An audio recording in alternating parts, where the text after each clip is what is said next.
சென்னையில் பிரதமர் நரேந்திர மோடியுடன் முதலமைச்சர் ஸ்டாலின் ஆலோசனை.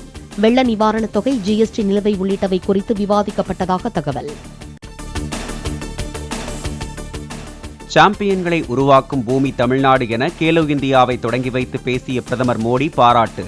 தமிழ்நாட்டு மக்களின் வரவேற்பும் விருந்தோம்பலும் சொந்த ஊருக்கு வந்தது போல் இருப்பதாக புகழாரம். भारत में खेलों के विकास में तमिलनाडु का विशेष स्थान रहा. ये चैंपियंस पैदा करने वाली धरती है. இந்தியாவில் விளையாட்டுத் துறையின் மதிப்பு 1 லட்சம் கோடி ரூபாயாக இருக்கும் என மதிப்பிடப்பட்டுள்ளதாக பிரதமர் தகவல். புதிய கல்விக் கொள்கையில் விளையாட்டுக்கு முக்கியத்துவம் அளிக்கப்பட்டுள்ளதாகவும் தகவல். வீரமங்கை வேலுநாச்சியார் மகளிர் சக்தியின் அடையாளம் என பிரதமர் மோடி புகழாரம். சிறப்பு வாய்ந்த சிலம்பாட்டத்தை கேலோ இந்தியா விளையாட்டில் கொண்டு வந்ததற்கு நன்றி தெரிவித்தார். वीरामंगई वेलु नाचियर को बनाया गया है. किसी रियल लाइफ पर्सनालिटी को मस्कट चुना जाना अभूतपूर्व है. वीरामंगई वेलु नाचियर முயற்சியின் பெருமையை குறிப்பிடும் அருமை உடைத்தென்று அசாவாமை வேண்டும் என்ற திருக்குறளை சுட்டிக்காட்டிய பிரதமர், கேலோ இந்தியா போட்டியில் திருவள்ளுவரின் உருவம் இடம்பெற்றிருப்பதற்கும் வரவேற்பு. महान तिरुवल्लुवर की छवि है. संत तिरुवल्लुवर ने लिखा था, अरुमई उदेत थेंद्रु आसावा मई वेन्नुम पैरुमे म्युआरती आरू. இந்தியாவின் விளையாட்டு தலைநகராக தமிழ்நாட்டை மாற்றுவதே இலக்கு என முதலமைச்சர் மு.க. ஸ்டாலின் பேச்சு. இந்தியாவிலேயே முதன்முறையாக பாரா வீரர்களுக்கு 6 விளையாட்டு அரங்கங்கள் தமிழ்நாட்டில் அமைக்கப்பட்டுள்ளதாகவும் கருத்து. தமிழ்நாட்டை இந்தியாவோட விளையாட்டு தலைநகரமாக நிலைநிறுத்துவதும் நம்ம குறிக்கோள். இந்த இலக்கை நோக்கி பயணிக்கிற மாண்புமிகு இளைஞர் நலன் மற்றும் விளையாட்டு மேம்பாட்டுத்துறை அமைச்சர் உதயநிதி அவர்களை நான் பாராட்டுகிறேன். தேசிய அளவிலான போட்டிகளை தமிழகத்தில் நடத்த வேண்டும் என்ற கனவு கேலோ இந்தியா மூலம் நனவாகியுள்ளதாக உதயநிதி ஸ்டாலின் கருத்து. This is a dream come true moment as Tamil Nadu is hosting the 6th edition of Kelo India Youth Games 2023. கலைஞர் நூற்றாண்டை முன்னிட்டு தமிழ்நாடு முழுவதும் உள்ள கிராமங்களுக்கு விளையாட்டு கிட்களை வழங்க உள்ளதாகவும் தகவல். கலைஞர் நூற்றாண்டை முன்னிட்டு தமிழ்நாட்டில் உள்ள அனைத்து ஊராட்சிகளுக்கும் கலைஞர் ஸ்போர்ட்ஸ் கிட்ஸை விரைவில் வழங்க இருக்கின்றோம். கேலோ இந்தியா துவக்க விழாவில் அரங்கேற்றப்பட்ட வண்ணமயமான கலை நிகழ்ச்சிகள். தமிழகத்தின் பாரம்பரியத்தை எடுத்துக் கூறும் வகையில் ஆடல் பாடல்கள் நிகழ்த்தப்பட்டன.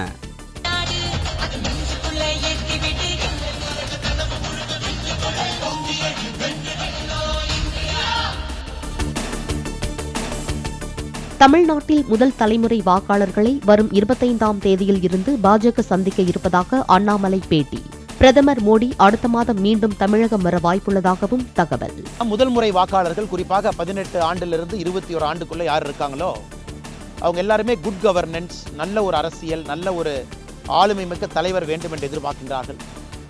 வருகின்ற ஜனவரி 25ஆம் தேதி பாரதிய ஜனதா கட்சி தமிழகத்தில் 234 சட்டமன்ற தொகுதியிலையும் ஒரு இடத்துலையும் ஒரு கூட்டம் நடத்துகிறோம். குறிப்பாக முதல் தலைமுறை வாக்காளர்களை இன்வைட் பண்ணுறோம். அந்த நிகழ்ச்சியில் பங்கேற்க சொல்லி பிரதமர் அவர்கள் அவங்களோட பேசுறாங்க.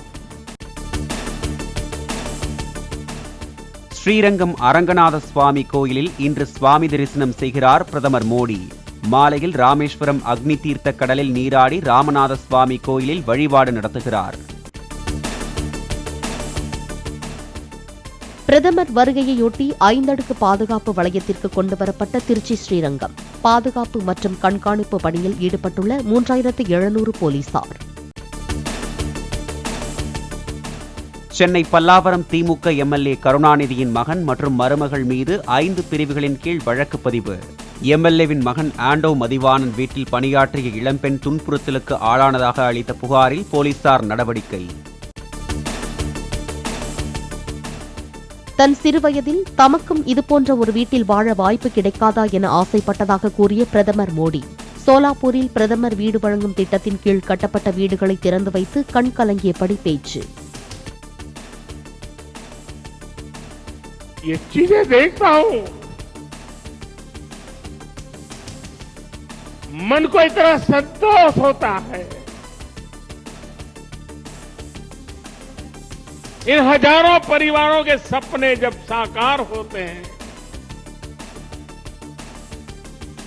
तो उनके आशीर्वाद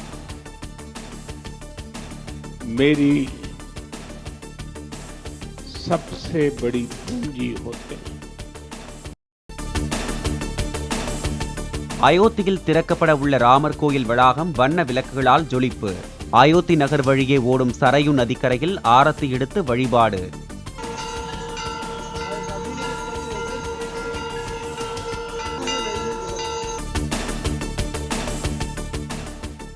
கிளின்ச்சி எண்ணெய் சேமிப்பு கிடங்குக்கு வந்த உக்ரைனின் ட்ரோனை சுட்டு வீழ்த்திய ரஷ்ய ராணுவத்தினர்.